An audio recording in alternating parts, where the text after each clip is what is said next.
On this week's episode of Ride the Lightning, the Tesla unofficial podcast, more great features are rolling out in the latest Tesla software update. I'll tell you all about them. Plus, your Tesla can now help get itself repaired more quickly. The Model 3 tow hitch is finally a reality, and more.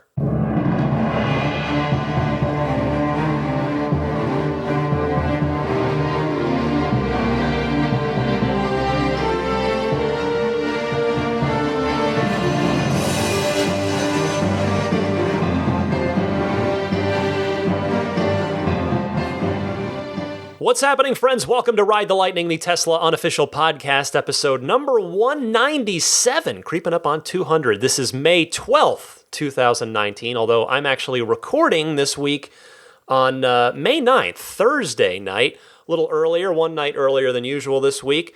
I've got a couple things going on over the weekend, including one of my favorite bands ever. You probably haven't heard of them. They're a local Arizona band, Roger Clyne and the Peacemakers. And if you've ever watched King of the Hill, of course, that you probably do know, the theme song to King of the Hill, that guitar riff, that was written by Roger Clyne and the Peacemakers back when they were, their sort of original incarnation was The Refreshments. Their hit single was Banditos in the 90s, if you want to look them up. Anyway, they're effectively the same group, and they are still around, still making great music. Just good old-fashioned, like, bar band rock and roll. If you need a little of that in your life, look them up. Look them up on YouTube or Spotify sometime. It's good old-fashioned rock and roll with a little southwestern twist to it. So, yeah, that's my Friday night. So I figured I'd get the show done on Thursday. If I happen to miss anything that does break on Friday, I'll pick it up for you. We'll talk about it next week. I just thought doing the show Thursday night would be better than Saturday morning, because then the Patreon folks who kindly support the show can listen to it a little earlier rather than a little later. One other quick but much more important note than my musical tastes before I get rolling with the show, I have an important correction from last week. The 150-kilometer Model 3 for Canada that I told you about last week, that's made specifically to get the Model 3 under the price limit on that tax, on that Canadian incentive to qualify for that rebate.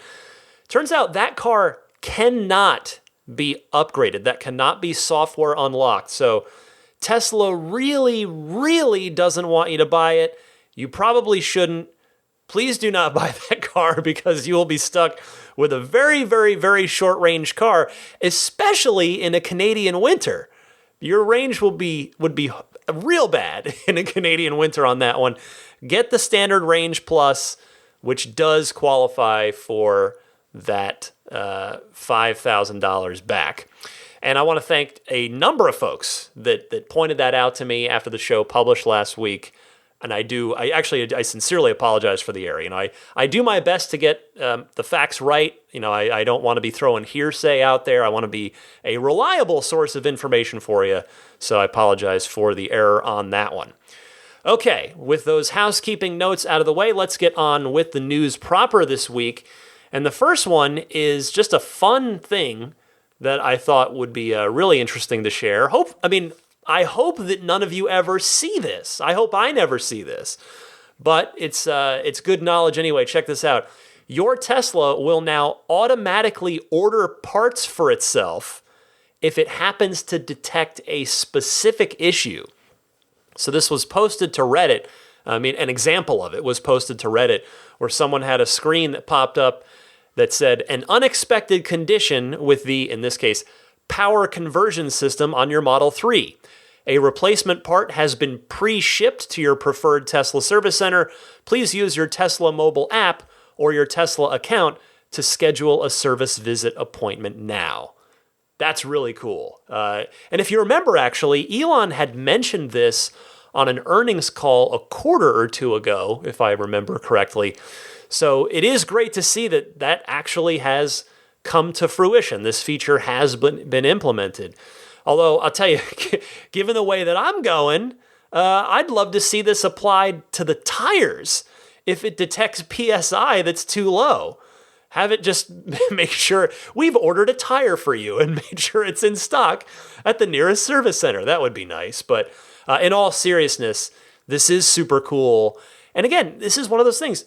No other car and no other car company can do this. This is advantage number 3,768 or so of having all of the cars in the fleet connected to the mothership via that 3G or LTE connection. Just great stuff from Tesla. Speaking of cool things that your Tesla can do, version 2019.16 of the software in your car is bringing with it yet more new features. As I'll say, the Tesla software team just continues to stay on a hot streak reminiscent of the classic arcade game NBA Jam.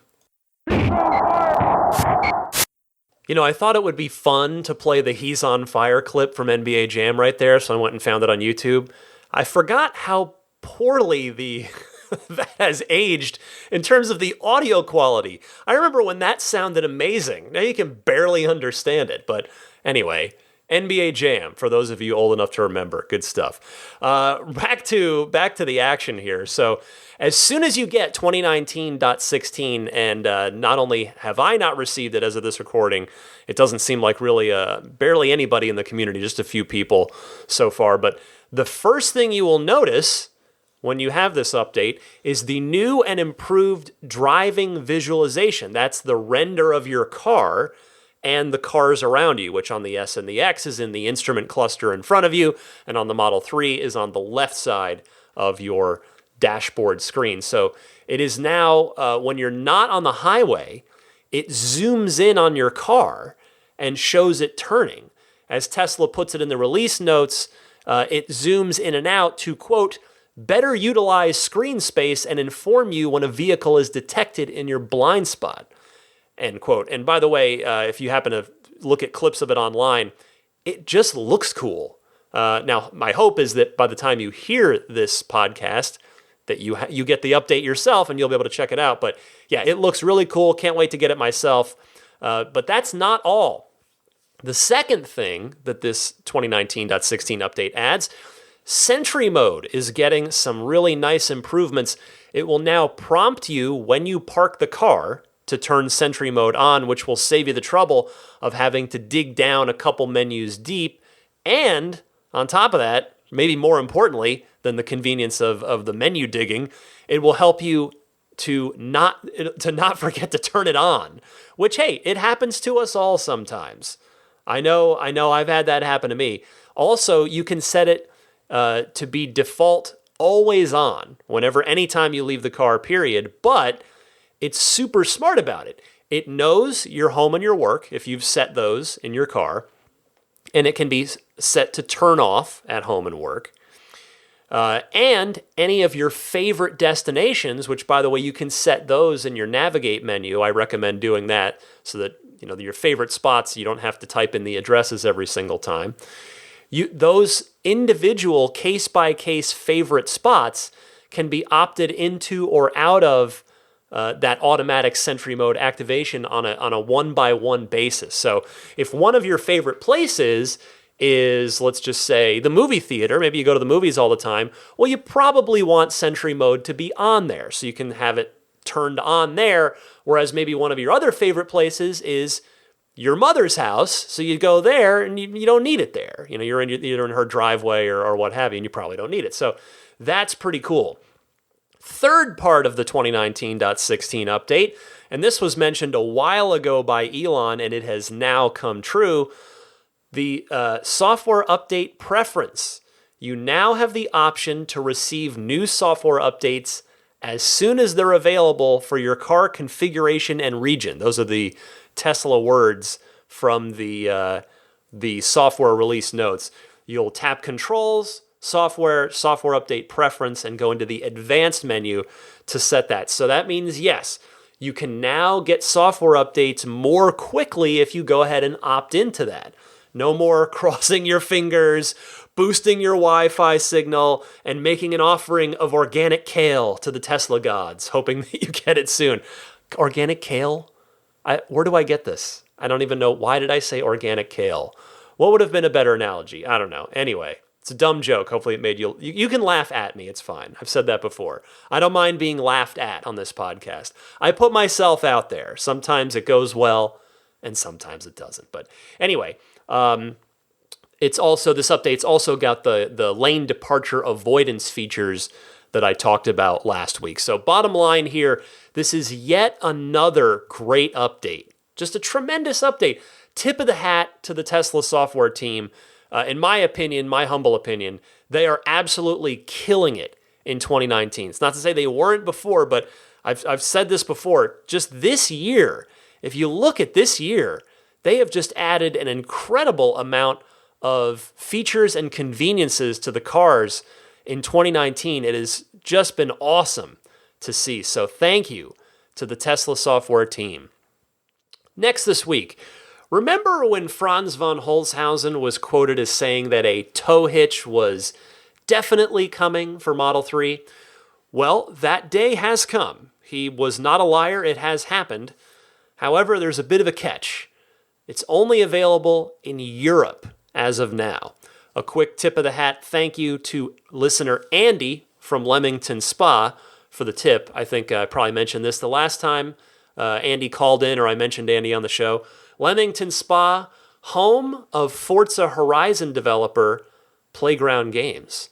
They are one of the absolute best video game developers on the planet. Somehow every Forza Horizon game has been better than the one before it, which by the time they got to 3, I was like, I don't know how they're going to top this, but 4 is in fact better. If you you obviously like cars on some level if you're listening to this podcast. So if you have an Xbox or a PC, there are 2 Forza series. There's Forza Motorsport and Forza Horizon. Motorsport is the hardcore, simulation-focused, closed-track circuit racer. Forza Horizon, and Motorsport's great, don't get me wrong. Motorsport's been incredible for a long time. That's Turn 10 Studios. They're based out of Redmond, Washington, right near the Xbox mothership. But Forza Horizon by Playground Games in Leamington Spa in the UK, is that game is an open world. I don't even call it a racing game. I call it a driving game. And it's got this vibe about it that's just chill and fun. And you can get on there with your friends and drive around and do events or just cruise the world. Because like Forza Horizon 3 was Australia, a sort of fictionalized version of it. Forza Horizon 4 is the UK. Oh, man. If you're a gamer and you like cars, you owe it to yourself. If you have not checked out Forza Horizon, highly recommend it. Anyway, thank you to Andy for the tip on the tow hitch. So the right-hand drive UK cars that you can order now, they can be ordered with a tow hitch that costs 970 British pounds, which converts now, as of now, to about $1,268 US. So if and when that feature comes here to the US specifically, it'll probably convert to $1,200, maybe $1,250. The design studio note on this says, high-strength steel tow bar with a removable adapter, capable of towing up to 910 kilograms, which is 2,000 pounds. Yes, I had to look it up because I'm an ignorant American. It also, by the way, must be installed at the factory. It cannot be added after delivery. So that is a key point there. And as I mentioned, as of this recording, again, I'm recording a little early, Thursday night, it is not currently offered in North America or China, by the way. I went and checked. I switched over on the Tesla Design Studio site and just clicked the China flag, and it was not an option in there. So it is only available in Europe. It's not just the UK. It's not just the right-hand drive UK cars. Anywhere in Europe, you can go ahead and order your Tesla with this. So I have a question for you guys, the smart people in the audience. Do we have different laws about towing and vehicle towing here in the United States? Does anybody know? I mean, or maybe I'm just very much overthinking it, and it will simply be rolling out to the North American cars as an option very soon. So we'll find out. The factory order thing, though, I have to say, it doesn't make sense to me because there are, and the simple reason is there are so many thousands of existing Model 3 owners who would really want to have this. And I just find it hard to believe that Tesla would not offer them a retrofit of some kind. Tesla, again, I say this a lot, has more often than not done the right thing for their customer. And I give them the benefit of the doubt as a result of that. So it just seems odd to me that the existing Model 3 fleet would be left out in the cold here. Now, I know there are certain things that you can't go back. You can't. Well, if Tesla did put Autopilot, like the 2.5 system, into Autopilot 1 cars, they'd have to rip out all the cameras. And, they've talked about how that would just be prohibitively expensive for them to do. It's not that they technically can't do it. It would just be too expensive. So, there are lines that have to be drawn and you have to move forward. But, yeah, the tow hitch thing, that's too bad if this is not something that's going to be offered to the existing fleet people that want that. But so, I'm sure Tesla does have a good reason. And by the way, I have no doubt that there are hardware modifications. I mean, there have to be hardware modifications to the car to reinforce that back end for the towing capability, probably similar to how the Model S, back when they used to offer the rear-facing kid jump seats as a factory-only option, when you'd order that on the S, they would reinforce the bumper. So the bumper would be physically different. The back end of the frame of the car was physically different than the cars that were ordered without the rear-facing jump seats. So this feels like something I should try to ask Elon about on Twitter the next chance I can try to catch him when he's tweeting. If, in fact, nobody else beats me to it, which any way, shape, or form we can get the answer, I'll take it. But the good news is the tow hitch is happening. Well, hopefully it'll find its way to the rest of the territories around the world sooner rather than later. Next this week, how is the Model 3 doing against fellow electric vehicles? Well, just fine, thank you very much. According to sales figures and estimates that were pooled by the website Inside EVs, with a tip of the hat to Kevin Rook on Twitter, is where I ultimately saw this, and he used Inside EVs data. The Model 3 in April in the United States outsold 19 other electric vehicles combined. 19 other EVs combined. It was 10,050 Model 3s versus 10,046 electric vehicles for everybody else, which, by the way, included the Model S and the Model X. I would look for that lead to widen, as Tesla is now up to a steady 6,000 cars per week. They have achieved that, so the next step for them will be to get to 7,000, because then once the Shanghai Gigafactory comes online, they can get to that 10,000 Model 3 number a week that they have talked about for the last couple of years. So that by the way, that 6,000 a week figure comes from the Bloomberg production tracker that reporter Tom Randall and his team run at the Bloomberg site. It's over time proven to be fairly accurate over time. Well, here's the thing. It would be really good for the electrification of the industry if this actually wasn't the case, if the Model 3 wasn't outselling 19 other EVs combined. For an example, if Audi's e-tron did well enough to add significantly to that so as not to make the Model 3 a majority all on its own, that'd be great. Or the Porsche Taycan, that would be great too. Or the Bolt. Maybe the former two will, as they roll out, the e-tron and the Taycan are newer cars. In fact, the Taycan's not even out yet. But, in the e-tron's case, that car has started to roll out, so we'll give it some time. Hopefully, I know it's got some shortcomings. It's the range for the price relative to a Tesla. The e-tron does not compare very favorably, particularly after Tesla just a couple weeks back boosted the range of the S and the X by 10%. But nevertheless, I don't want to lose sight of the fact that this is outstanding for the Model 3. I mean, it's another feather in Tesla's cap, and in my opinion, it's more useful and interesting even. Like comparing it to EVs, okay, that's a nice thought exercise, but the more useful, the more interesting thing is to compare the Model 3 sales to ICE cars. That's what I want to see, because those are the customers that need to be converted. Fellow EV buyers, as Tesla outsells all the other EVs, hey, at least they're already on Team Electric Vehicle. They're already in the tent with us. So we'll see. Hopefully that number either continues to be a Model 3 majority because Model 3 continues to sell better and better, or there could be good news there if it doesn't remain the majority because everybody else has picked up their sales pace. A couple more quick things here. Number one, a very brief update from Elon Musk on Twitter on the cross-country full self-driving demo that was once promised by the end of last year and has really, they've not really said anything about it here in 2019.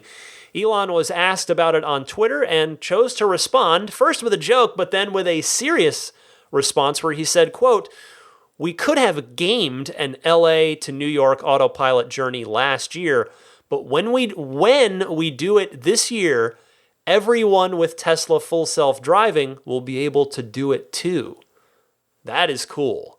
That is very cool. Now, he's confident there.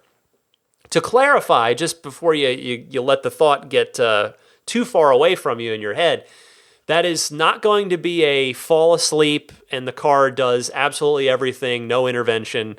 That is you need to pay attention like you do with Autopilot on the freeway now, but the car should be able to handle the bulk of the tasks on all roads rather than just on the highways. But I like the confidence from Elon there. I love it. In fact, it gets me fired up. It makes me excited that I bought the full self-driving package.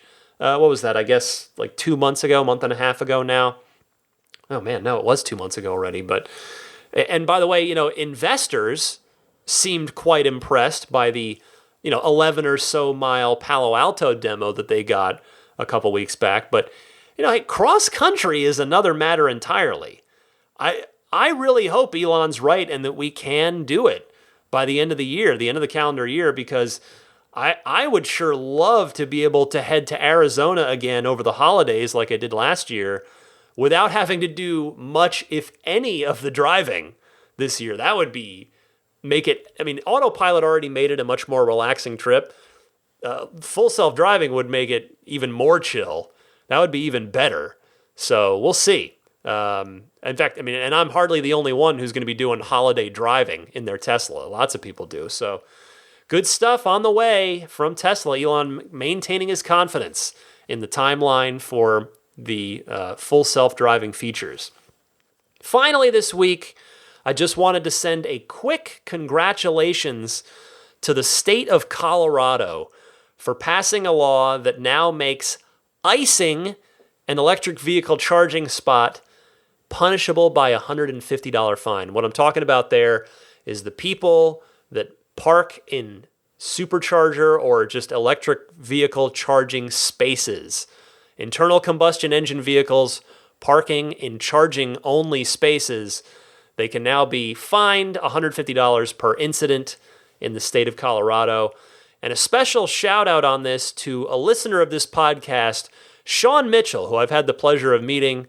Super nice guy, really smart guy, very, very much a Tesla enthusiast. He was a big part of the effort to try and make that happen in the state of Colorado. So shout out to you, Sean, and I would like to see this happen in every state in the U.S. There are some other states, but we got a long way to go before this becomes a sort of nationwide law. Not on the federal level. I'm just talking 50 states where this is a punishable thing with a monetary fine. That would be, as EVs become more and more widespread, we're going to need these laws. All right, that will wrap it up for the news this week. Again, apologies if I miss anything on Friday. I'll pick it up and talk about it for you next week. But for now, I will come right back and do the Ride the Lightning hotline for you. Once again, a bunch of excellent calls in the queue from you guys. Stay tuned for that right after this.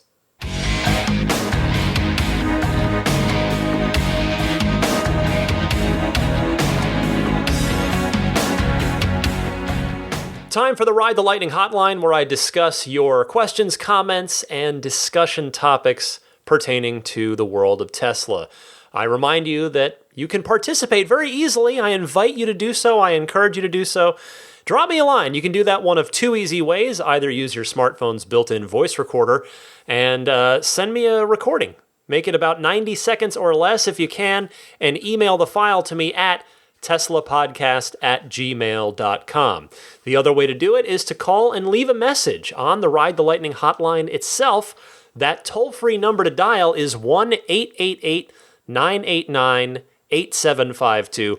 Again, that's 1-888-989-TSLA. And if you know someone special with an upcoming birthday, anniversary, graduation, or some other special occasion, you can give them a unique gift of recorded voices from friends and family telling them why they're special. The recordings can be podcasted or put onto a keepsake. Visit lifeonrecord.com to learn more. Let's kick it off with Curtis in San Francisco, who wants to talk about Model Y and a particular quirk about ordering it. Curtis, go ahead. Hi, Ryan. This is Curtis from San Francisco. First of all, you are one of the best Tesla resources, especially for us who are new to the brand. I'm really interested in taking the plunge on a Model Y, which is probably the best size for our family. I'm just a bit frustrated on placing an order because Tesla has not released any new information on the model since the unveiling event. No confirmed dimensions, and above all, there have been zero information on what their order numbers have been. I was hoping to hear the numbers during the Q1 call. They had released a reservation volume during their Model 3's release. I don't want to place an order without knowing that I may have to wait between 2.5 to 3 years until production starts on my individual car. The main question is, when do you think they will start releasing more Model Y information, and should I take the plunge totally blind from an information perspective? It's pretty tough decision. Thanks again for all your great work and continued success. Curtis, welcome to the podcast. And hey, thank you very much for those kind words. I appreciate it. Regarding the dimensions of the Model Y, I think it's totally fair of you to want that information from Tesla, but I can also see Tesla's point of view for not releasing them just yet because the car is currently in prototype form. Is it probably final? Yeah, probably. But the Model 3's trunk opening did change, read get bigger, between the time its prototypes were revealed and the final production car that was based on feedback. So changes can still happen. I think the best solution would probably be to put the dimensions for the prototype up on the website with a clear designation, a clear note saying that the numbers are for the prototype and are subject to change. To more concretely try to help you, I can say very confidently that the Y is almost certainly going to be the same width as the Model 3 because it uses the same platform. If the car might be a bit longer and obviously it's a bit taller, I know you're hoping for more exact figures, but I honestly just have no idea when Tesla will post those on the Model Y page of its website. And I tell you, I think your other concern is valid too. I get why Tesla doesn't want to release the order numbers, but they could at least try to get around that for the benefit of their customers by just pushing your estimated delivery date in the design studio out as you're configuring, depending on where you are in the queue, because they know what order they're going to build them first. Meaning, they're probably going to start with the long-range packs, maybe, and they may even start with the performance models, because Elon has said before, they would say the earliest production cars cost the most to make because the efficiency is at the lowest. So that's why they tend to start with the higher trims to try and recoup some of those initial costs. So it wouldn't surprise me at all if they go ahead and start with the performance Model Ys specifically.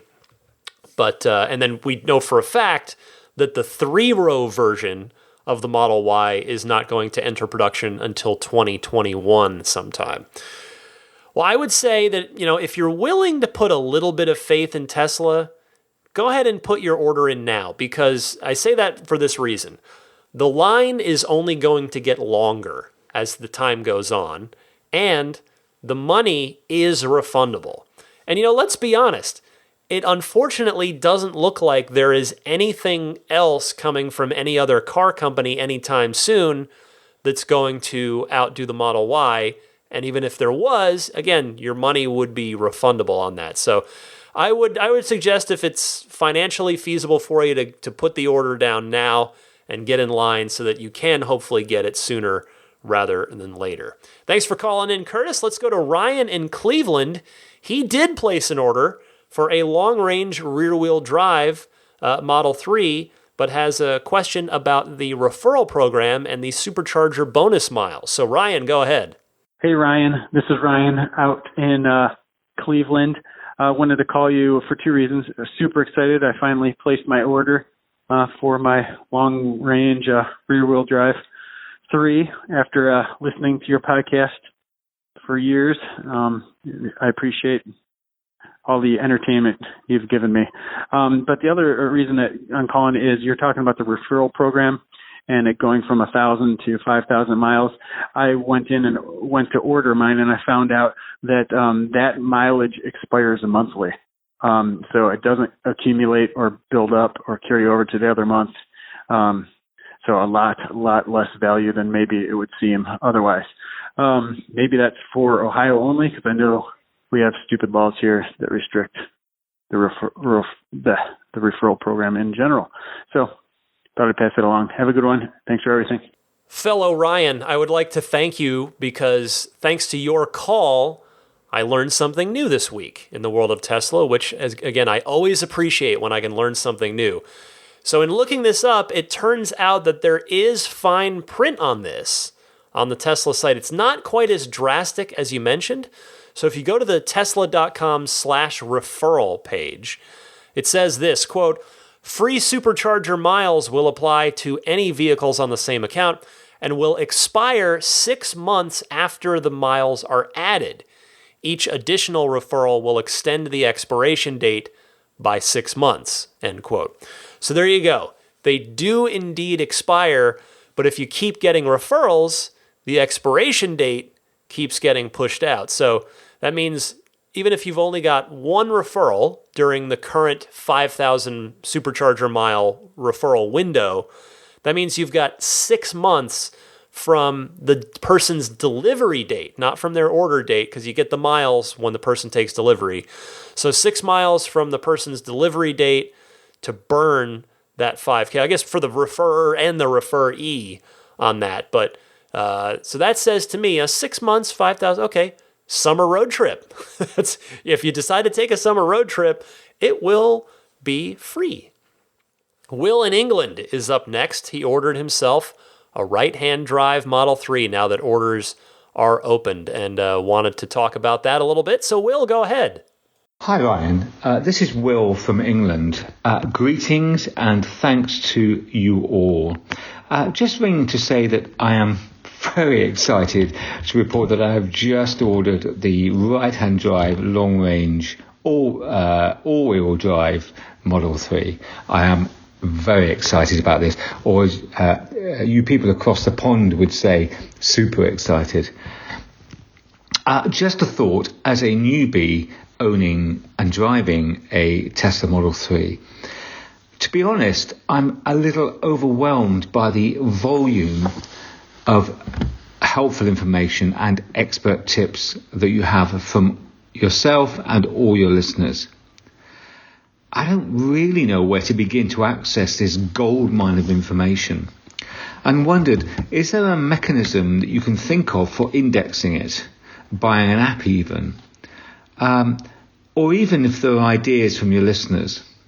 Wouldn't it be great to go online and type in something and access this information, or even see an index of these helpful nuggets? Have a great day, and thank you for your enthusiasm and those pearls of wisdom, and thank you to all your listeners. As you can tell, I am just so excited and can't wait to take delivery of my Model 3, which hopefully will be in June. It's just a great time. Okay, all the very best to you all, and thank you so much. Will, congratulations on your order, and I hope your delivery date indeed comes up sooner rather than later.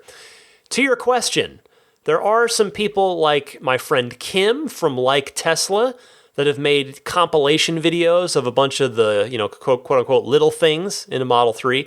You could try looking that up, but I don't really know of a one-stop shop for the pro tips. I mean, Reddit is full of good resources, r/Tesla Motors, but to my knowledge, there isn't sort of a specific spot for pro tips like that. But, you could try Kim's video, and I would say, look at it this way. Maybe that's part of the fun of the car, is that you'll always be discovering neat little things about it. So congrats again on the car, Will. Let's go to Mac from Maryland. Has an idea for a new broadcast channel for TuneIn that's available in every single Tesla. So Mac, what do you got? Hi Ryan, this is Mac from Maryland with an idea. I was driving home on Monday night right in the middle of the Tesla Autonomy Day reveal, wishing there was either a streaming option or tune-in channel on the entertainment unit that was dedicated to Tesla events in much the same way the Apple TV has an Apple Events channel. You wouldn't think this would be too difficult or costly for them to implement. It isn't the first reveal that I've missed. I missed the Model X reveal during a road trip in much the same way. I think it'd be a great way for Tesla owners everywhere to hear the latest news about the company that we're all so invested in. What do you think? It's an interesting idea here, Mac. Tesla events are, generally speaking, so few and far between. I think that's really the only big argument I can come up with against this idea. But, then again, why not just have, number one, not only new live stuff, but an archive of the old ones that you could go back and check out anytime you want? And then when those live events do come around, I mean, hey, for sure, we get quarterly earnings calls that are always in the afternoon on weekdays. For the East Coast, it's like your drive time home. And then, recently we had the 2.5-hour midday autonomy event. You can listen to those live. So, yeah, I'm with you. Why not do this? I like the idea. Thank you, Mac. Thanks for calling in. We go next to Aaron in Dallas. Is having a little trouble ordering off menu. See if I can help Aaron out. Go ahead, Aaron. Hi, Ryan. This is Aaron in Dallas. I called a few weeks back about just wanting to know a little bit more about the Model 3 before I purchased. So I listened to your latest podcast on the earnings call, and I listened to Elon's comment about being able to just call in and still order the standard range, or I guess at this point even the rear-wheel drive long range, and it not being an obstacle course. So that is, in my experience so far, not exactly true. I called in about a week ago to look at ordering the rear-wheel drive long range, which is still available for sale, but off market, just like the standard range. And it just seemed like they didn't make it really easy. In fact, I ended up not going through with the order, and I'm kind of rethinking things as far as going with the dual motor or the standard range plus. But even just getting questions answered, whether or not Autopilot was bundled, those types of things, which they aren't. Just getting questions answered about ordering those off-market vehicles was really a pain. So would love to hear your thoughts about that. Maybe other people are experiencing different things, but it did seem like an obstacle course for sure to get those things ordered. So just thought I'd give my 2 cents. Thanks. I'm sorry to hear it, Aaron, and unfortunately you are far from the first person to have issues with Tesla communication, particularly over the phone.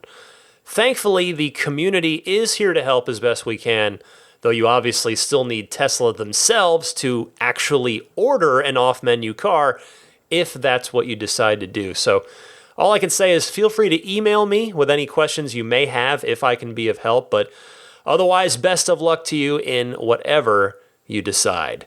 We go down to South Florida now to talk to Daniel, calling in from the middle of a 500-mile road trip in a Standard Range Plus. Want to talk about that experience? Daniel, go ahead. Hey, Ryan. Daniel from South Florida here, actually calling you from the middle of a 500-mile road trip in my Model 3 Standard Range Plus, which I've had about a month and a half, 5,000 miles on it. Absolutely love it, and the decision was made in no small part due to listening to your show obsessively, so thank you for that. I am using my full self-driving trial at the moment. I elected not to go with Autopilot or full self-driving at the time of purchase just to keep things within budget. And the feature set has changed a little bit since my purchase.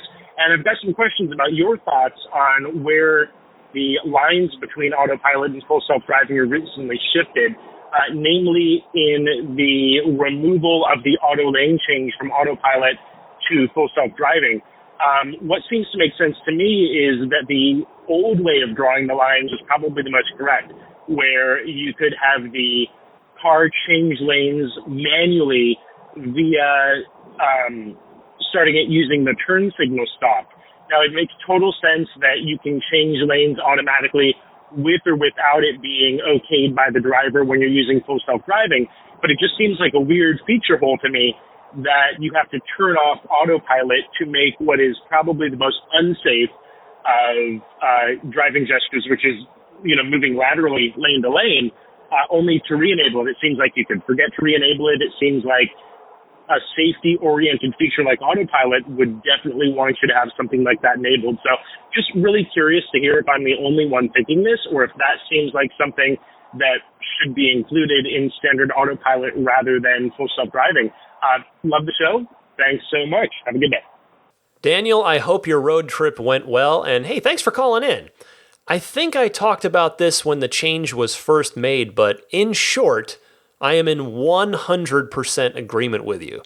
I agree that it's a safety issue.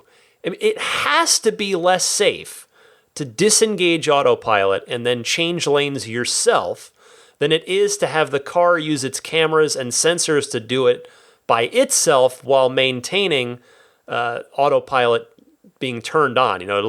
If you have to turn Autopilot back on, there's the chance that you might get distracted or hit, not activated all the way. And just, again, the sheer probability of it is that it's got to be less safe to have to turn it off and then change lanes manually and then turn it back on again. So I had tweeted Elon that very thought at the time, but unfortunately didn't get a response from him on that one. Maybe he saw it, maybe he didn't, I don't know. But I'm glad I'm not the only one that feels this way. And hey, maybe if enough people continue to politely and respectfully voice that opinion, if indeed others are thinking along those same lines, maybe others aren't as bothered by it, I don't know. But you never know. Maybe Tesla will, in fact, in time, with enough feedback, change it and go ahead and enable that for everybody so that everybody, even with the base Autopilot package that's now bundled with all the cars, you get the auto lane change. But we'll see. Who knows? Feedback is good. We know that Tesla can be responsive to feedback. Jeremy from New Zealand has an idea to potentially improve the security in a Tesla, so I would love to hear that. Jeremy, go ahead. Hi Ryan, it's Jeremy from Christchurch, New Zealand. Love the show, and just calling in with a feature idea. I know some of Tesla staff listen to your show, so maybe this might find its way through to the feature department. Just thinking about the fact that Tesla already has a geolocation system where it can fold the mirrors and do other things based on its location. And I wonder why we can't extend that to geolocation for security and geofence the cars. So if the cars get beyond a certain distance from the owner's phone or one of the key cards for the car, that the car is then automatically pulls over to the side of the road and shuts itself down and alerts the owner. You could have this as a toggle function in the car, which you could switch on or off, so that when you left the car for any period of time and you knew that you were going to keep your phone with you, you just toggle that function on. If somebody then steals your car, they're not going to get more than a few kilometers away from you before the car just shuts itself down and calls you up to get the police to come and pick it up. Anyway, just a thought, and hopefully somebody in Tesla might look at it. I don't know if it's already been suggested, but you never know. Thanks for the great show. Looking forward to more episodes. Thank you, Jeremy. The key card, I don't think could do it, technically speaking, because the key card is just an NFC chip, near field communication. A phone could, but you can't drive the car without the phone or key card. So I think your idea is kind of already built into the car, unless I'm missing something in your idea here, which I'd like to acknowledge is entirely possible. It's been a super hectic, busy week. I'm actually heading out of town on business next week, so a lot to finish up this week, and then Mother's Day this weekend, and there was a sort of emotional event that I'll mention to you at the end of the show a little bit. Also, so yeah, anyway, it's not to make excuses. So if I am misinterpreting this, I apologize. But yeah, the key card, like I said, I don't think the key card can do it, and the phone is required to operate the car. So I don't know, but thank you for the call, Jeremy. And let's see, 1, 2, 3 more calls here. Next is Ken from Reno, a longtime listener, first-time caller, talking about Tesla insurance. Ken, go ahead. Hey, Ryan. Good morning. This is Ken McClellan from Reno, Nevada, home of the Gigafactory. I'm a long-time, first-time. I wanted to talk about Tesla insurance and get your opinion on something. At first, I was indifferent to the idea of Tesla offering insurance, but thinking about it a little bit, presumably they're going to offer it only for their own products, only for Tesla vehicles. And I'm sure that there's a certain amount of price gouging that's going on, especially in body shops for repairs to Tesla and markup of the parts that Tesla provides, say a fender. So as the insurance company for that, they'll be able to control that much better than other carriers. But the bigger issue is that Tesla obviously believes 100% in full self-driving, and they've said it multiple times that it's going to have to be much, much safer than a human driver, comparably. So let's say that they're shooting for their cars having a 10 times less likely to have a collision than a human driver. And above that, they have the cameras all the way around the car to be able to prove that the car was not at fault. So as an insurance company, they would essentially be playing with house money.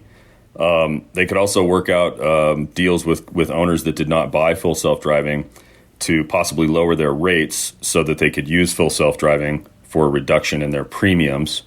And obviously, they would probably lock you out of using the Tesla network if you didn't buy full self-driving. But if the car is actually 10 times safer driver than the human, as the insurance provider, they're going to want you to be able to use that FSD. But more importantly, just pointing out what a win this would be for Tesla as an insurance provider. And again, they're sort of forward thinking and doing what everybody else is missing. So just wanted to get your thoughts on that. Have a great day. Appreciate your podcast and all the hard work you do. And sorry this ran a little long. No worries, Ken. Thank you for the call, and welcome to the hotline portion of the show. I hope to hear from you again. For now, though, I'll tell you, I don't have much to add to your call. I think you are absolutely right. In offering their own insurance on their own cars, Tesla will have access to way, way more data about the cars and the drivers than a traditional insurance company does. Because think about it. What does your insurance company actually know about you as a driver? It knows your age. It knows your gender. Because, like males, particularly younger males, tend to have higher insurance rates because they statistically tend to get into more accidents. So it knows your driving record, if you have any tickets, or they know how many miles you log each year because you have to manually report it to them. But that's really it.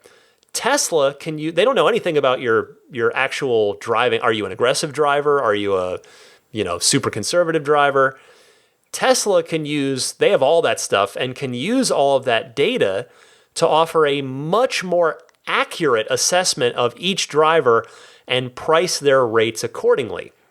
I'm going to be very curious to see what rates they quote me when it launches. And I make it personal there because with insurance, I say this anytime insurance comes up, it's different. Insurance is different for everybody because of all your different driving record, your age, where you live, all that stuff. So we're all going to be comparing our quotes from the Tesla insurance to what we're already paying with the insurance companies, the established insurance companies that we're all already with. So here's hoping that Tesla makes me an offer that I can't refuse. Bruce from Toronto is our penultimate caller this week. He wants to talk about charging habits and one particular charging habit specifically. So Bruce, go ahead. Hi Ryan, it's Bruce from Toronto. Just wanted to ask a question regarding supercharging. Is daily usage of a supercharger bad for the battery? I was doing some research out there and it seems to be that there are two camps. Just wanted to know your thoughts. Keep up the great work. Love your show. Thanks again. Hi, Bruce. The good news is the data on this suggests no, the daily use of a supercharger is not bad for the battery. There's a company in Southern California, based out of Southern California, called Tesloop. They have a fleet of Model X's, and you can hire them to ferry you between Southern California cities like San Diego and LA and up to Vegas.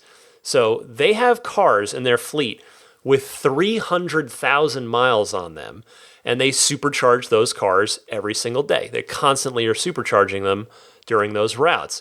And those cars have only shown moderate, and by that I mean basically the expected battery degradation, so not a lot, like 10% or less, despite that high mileage and frequent supercharger use. So no, I honestly wouldn't worry about it, with an asterisk on that caveat being, as long as you're not charging to 100% all the time. That is bad. That is established as bad. Don't do that. Only do it on occasion for a trip when you need to. But general supercharging, if I can talk, is not a bad thing for the health of the battery. Taking us home in the hotline this week is my friend Ron from Nashville, who has used the lane departure warning and prevention new feature and wants to talk about that a little bit. So go ahead, Ron. Hey, Ryan. Ron from Nashville. Calling to comment on the lane departure correction and the new feature, one of the new features with our latest updates. So my biggest concern with something like that is when we intentionally want to depart the lane. An example this morning was we get potholes in some of these hilly roads here in Tennessee, and this past week we had some rain and we got some new potholes. And sure enough, I went to avoid them this morning, and the car automatically wanted to go back into the lane, and I had to again fight it to come back out. My concern is the car wants to automatically go back even if we are manually saying we don't need or want to be there. Obviously we can override it, but it goes along with the no steering wheel, no ability to drive in the future, supposedly with self-driving. I don't think anybody is even remotely close to thinking that as a real possibility. I certainly wouldn't do it because there are many circumstances where we need to take control quickly and efficiently. I don't think joysticks or game pot sticks or any of that stuff are reasonable solutions to something that's so instinctual for us. Now, maybe future generations, perhaps, but that's a long way off. I think a lot of the things that are being talked about are still a long way off. But anyway, just my 2 cents on this automatic departure correction feature that I understand it's safe, but there are circumstances where I don't think it's optimal. Thanks. Love the show. Bye. Always good to hear from you, Ron. I don't disagree that we might be a good bit further away from a steering wheel-free Tesla than Elon is talking about lately, but the lane departure thing, I feel, is a bit of a different problem. I mean, I have no doubt that it's going to get better and better by the time the no steering wheel future actually does arrive. Maybe it's going to be able to detect potholes itself with its cameras in the way a caller talked about on the hotline last week. But, in the meantime, I haven't experienced the lane departure thing yet. But yeah, if it's detecting forceful enough manual input, I feel like it shouldn't object to your action because it's obviously an intentional action on your part if you give it enough torque on the wheel there. So thank you, Ron. Thanks to everybody who called in. And again, I encourage you, I invite you, I welcome you to call into the Ride the Lightning hotline using either of the two easy methods that I detailed at the top of the segment. So stick with me and I'll come back with the Spirit Adventure update, the pro tip of the week, and then the wrap up for you right after this.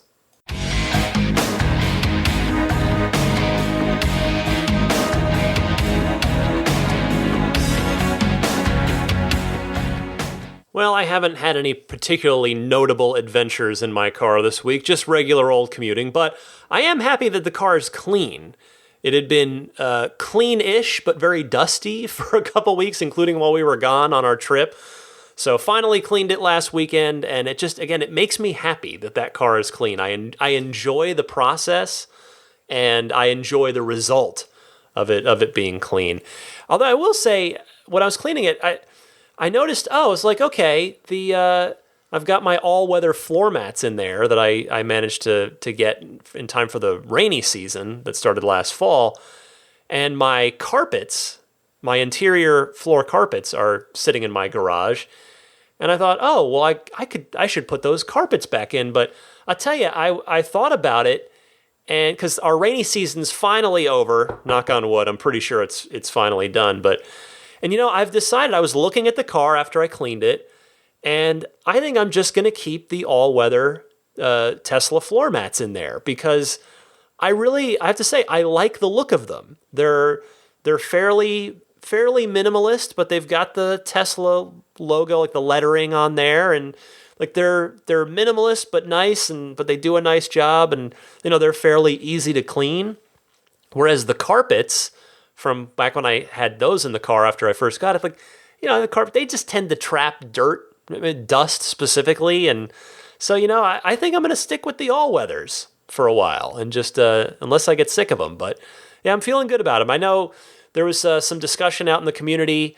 Some people prefer, I think it's the 3D Max Spider is the brand, the Tesla mats, Model 3 mats that they make. I guess the walls on those come up a little higher. So for the real heavy winter climates, those are a lot of people like those better for keeping the snow and the muck and stuff contained in the car and not getting it on the carpeting of the floor of the car. But I'll tell you, if you're in a mild climate, the Tesla brand, the official Tesla all-weather floor mats, which are made by WeatherTech, by the way, they're real nice. I'm very, very happy with them.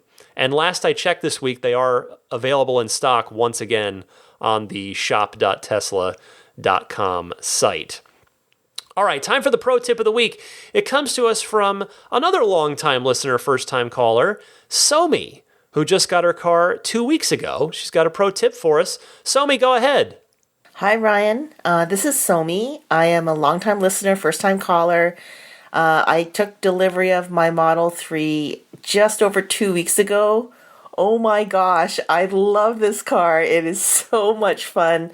I let go of my Honda Civic manual transmission, and I spend a good hour in stop-and-go traffic every day commuting back home from work. And Autopilot is just awesome. I love it. And even without Autopilot, the one-pedal driving, that is a game changer. I mean, my head is just so much clearer when I get home. So I am really loving it. The one thing I'm noticing with Autopilot and Stop and Go is that the car acts kind of jerky. Like, not in attitude, but in just in the way it moves. So it brakes really hard, I find. A lot harder than what I would like.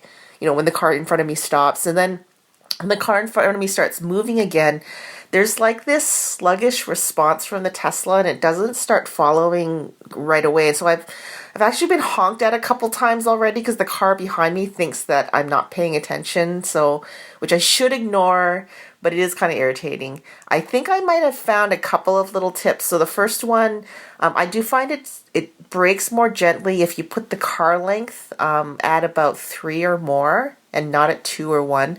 The car length, I realize now, is related to the drive time, not to how far it stops from the car in front of you. It always stops about 1 car length. So that really helps. And then when it comes to trying to get the Tesla to respond quicker and get going again, if I find even in Autopilot, if I press the accelerator just ever so slightly just to get my Tesla moving again, it seems like it activates it to start following. And I don't know if it's my imagination, but it feels like it does work. So I just thought I would offer those tips to see if anyone else finds they help. So, and Ryan, every Monday when I get into my car to go to work, the first thing I do is find your podcast. I just absolutely love it. I think you do such a great job. I hope you get that interview with Elon, because just with your dedication to accuracy and just your positivity, I just think you and Elon would have a fantastic time, and all of us listeners would love to hear it and witness that. So I hope that happens. Keep up the great work. Congratulations on your new Model 3, Somi, and thank you for the call and the kind words. These are both good notes about Autopilot and Stop and Go, and I have to say, I use them myself. Follow distance is definitely a personal preference thing. I prefer setting number 3 because I just don't personally feel comfortable being any closer than that. It gives me anxiety. And your other note about giving the car a little bit of juice to get it going on Autopilot, yes, that definitely does seem to help. I mean, I'm not a monster in my car, but I do like it to get going a bit quicker than it likes to, so I often like to just give it a little extra accelerator nudge. It won't disengage Autopilot if you do that, unless you go over 90 miles an hour. But obviously in this situation, we're talking about Stop and Go here. So, Somi, thank you so much. Appreciate the call. And again, if you've got a pro tip of the week, something interesting that you've learned about your Tesla in your time with it that maybe isn't super obvious, you can send it in the same way that you send in any of the Ride the Lightning hotline calls. Okie dokie. What can I tell you this week? AbstractOcean.com. Excellent source of Tesla accessories. Use the coupon code RTLPodcast, all one word, RTL Podcast at checkout to get 15% off your very first order. They've got tempered glass screen protectors. They've got the TESLA letters for the back of the car if you want to go roadster style on your Tesla. You've got center console wraps there. They've got just a bunch of interesting accessories, a lot of lighting stuff. So brighter LEDs for the footwells. That's a popular seller there, I'm told. So abstractocean.com, give them a look.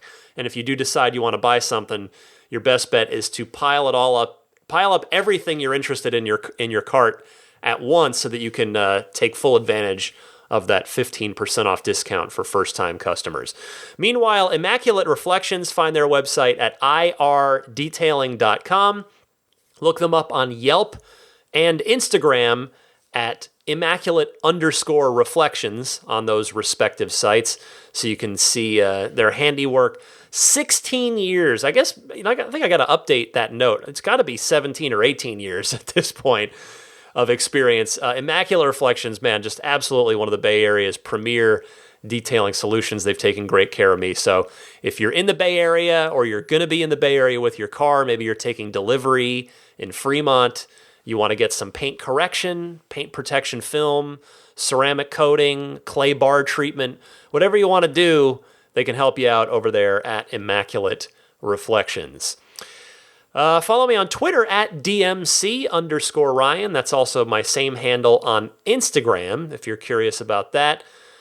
The referral program rolls on. Currently, the 5,000 miles running through, I think it's May 28th. Not quite the end of May, but just about. So if you order by May 28th, and again, I really ask you and encourage you, use anyone else's referral code. The referral program's been quite good to me. I would rather other people get the 5,000 miles because, again, the referrer and the referee both get the 5,000 free supercharger miles. But again, if you just need someone's code, if you don't know anybody else with a Tesla, if I'm your only option and you're ordering, get yourself those 5,000 miles, and you can order with my code. So type in ts.la/Ryan73014 to use my code and get your car ordered with those 5,000 supercharging miles on there. Meanwhile, the Jada wireless charging pad, no discount for that one, I'm afraid, but I do genuinely love the product. I had purchased the original myself, and I've got the version 2 now, which is way better than version 1. So if you are looking for basically a one-stop solution to wireless phone charging in your Model 3, what I like about the Jada Pad is it not only works properly, but it looks completely factory. Other than having a Tesla logo on it, it looks like it came with the car, and I'm big on that. I like my aftermarket stuff to really blend in organically. So if you're going to order one of those guys, I would greatly appreciate it if you would use this referral link, because they do throw me a couple bucks if you order it having come from me. So the URL for that is getjada.com/ref/8, and Jada is spelled Jeda. Finally this week, I think that just brings us to Patreon. Patreon, I'm on there, patreon.com/Tesla Podcast. If you really enjoy the show, you get a lot out of it each and every week. I am, of course, here for you each and every week. Take a lot of pride in that. You can support me if you want to on Patreon. All the details are on that page that I just mentioned. Let me mention the Patreon producers, the extra kind folks who support me every month at the producer tier. Those folks, I want to say hi to the newest one, by the way, Matthew Wright. Thank you so much, Matthew. Welcome to the Patreon group.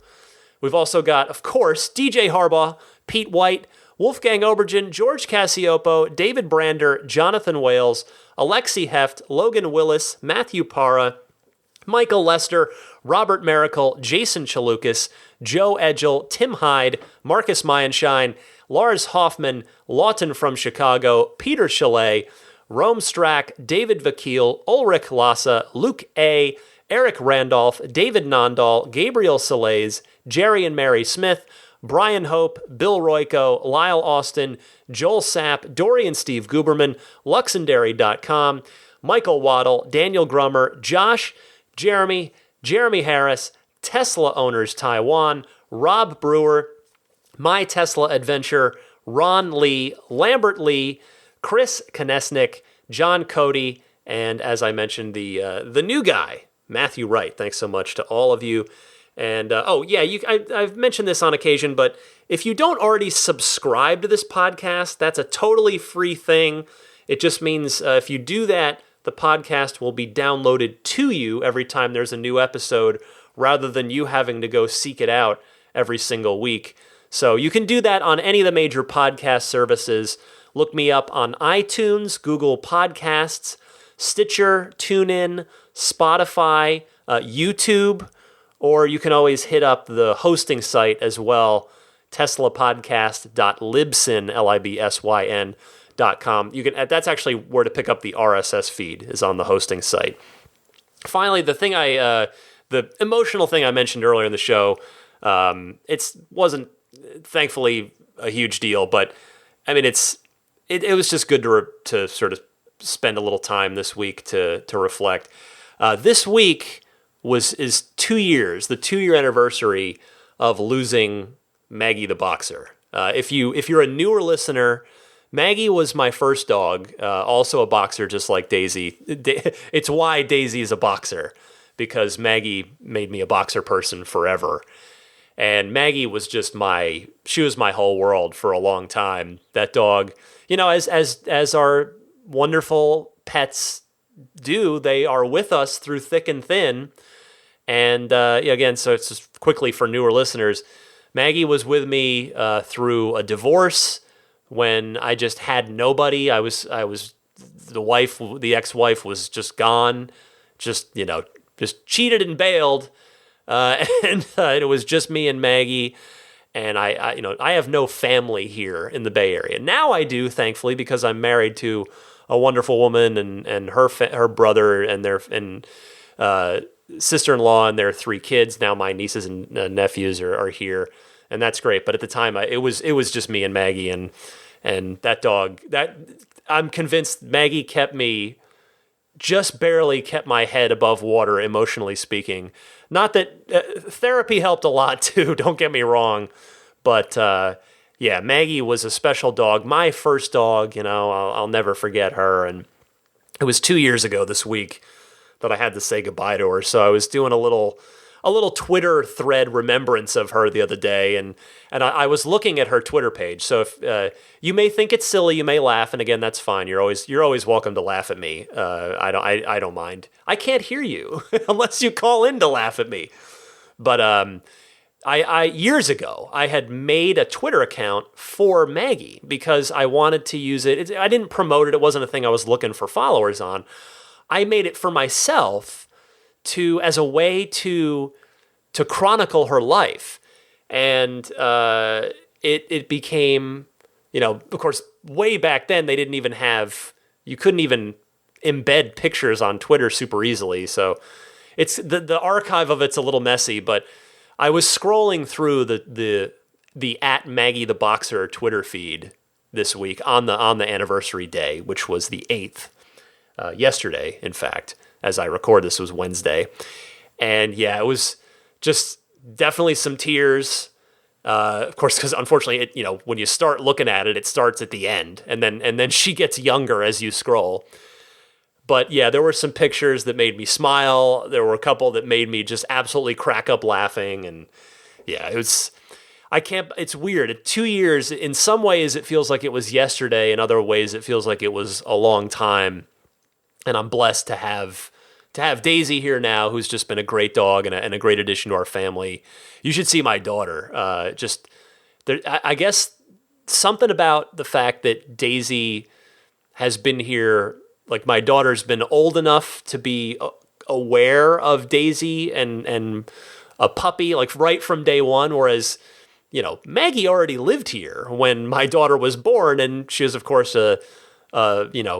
just a little nugget who didn't who couldn't talk, couldn't walk, when she's a newborn kid. So, I think there's been a difference with having Daisy with my daughter here, and having my daughter be a fully functioning person rather than just an infant who needs mom and dad for everything. And the point is the relationship between my daughter and Daisy is just, it's heartwarming to see. I mean, they are best buddies. They love each other. It's been so great. And Daisy's been wonderful, but it was good I'm glad I took a little time, even though some tears came out. It was good to remember Maggie this week because she was the best. I love that dog. And if you want to hear me actually break down, like, you can go back. The moment's recorded forever. I kind of want to go back and listen to it, but I think it'll just break me if I do. I'm not sure there's really going to be I don't know if that ends well for me, but if you want to listen to, I recorded at the very end of episode 92 of this podcast. I said goodbye to Maggie, to this audience, to you guys. So if you are a newer listener than episode 92 and you never heard that, if you want to hear a recording of what it's like for a boy to lose his dog, his first dog, and a dog that meant so much to him, you can go listen to me break down. Bring tissues for yourself if you're going to listen to that, just as a word of warning. But anyway, I'm rambling a bit now. Maggie, I miss you. I will always miss you. And you are the best. You are the best, Mag. So thank you all so much for listening, as always, for your time and for your attention. I'm off to LA next week. Santa Monica, which actually I love Santa Monica, and I'm looking forward to it. If I ever have to live in LA, which I'm honestly not a big LA fan, and no disrespect to my listeners in LA, it's because I love to drive. And driving is just so frustrating in LA. You know, the legendary traffic. I mean, I've experienced it. I don't live in it, but anyway, if I ever were going to live in the greater Los Angeles area, Santa Monica is the place I would want to be. I love it down there. So the show will go on as normal next week rather. I'll have a regular show, so no need to worry about that. But I'll be keeping an eye on things from the Santa Monica Pier. If you have, there's an arcade on the pier that has some cool games. I always like to try and make one trip over to that arcade at some point during my trip to Santa Monica. So if you're a Santa Monica listener, maybe I'll bump into you. You never know. But in any case, happy electric motoring, my friends, and I'll see you next week.